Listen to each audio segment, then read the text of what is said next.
Hello, it's another cold winter Tuesday, and today I'm going to talk about a content hack that says, okay, content first approach exists.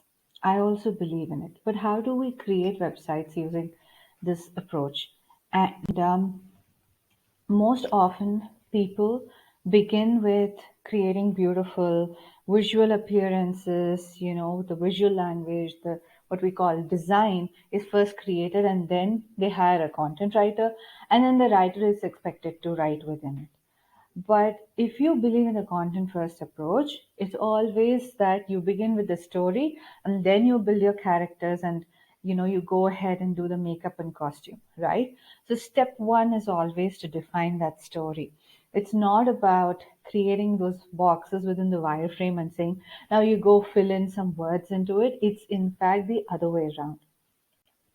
Step two would be now to figure out what is the list that you're going to go behind, right? What are the pages that your website will have? What is that list of pages that your website will have? And what is the objective of each and every page? And when we do this exercise, it really comes down to highly functional and objective oriented pages that you would end up using on your website. And the third step would then be to figure out what is the messaging on each page. What is the language that you want to use?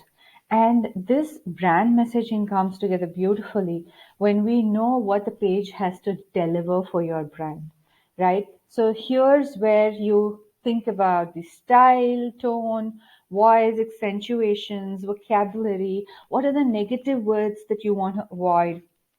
How do you want to define each of your nomenclature, the brand nomenclature, and so on and so forth. Step four here is actually when you start building a wireframe, right? Here's when your graphic designer steps in and starts making it look beautiful once you have the story in place.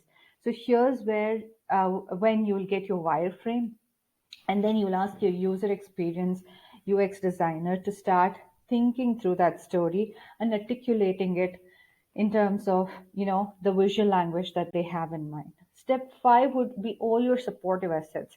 Do you want to put a case study on it? Do you want to put a video? Do you want to add a white paper? Do you want to add just a quote of testimonial? What do you want to add, right? These are all message enhancers.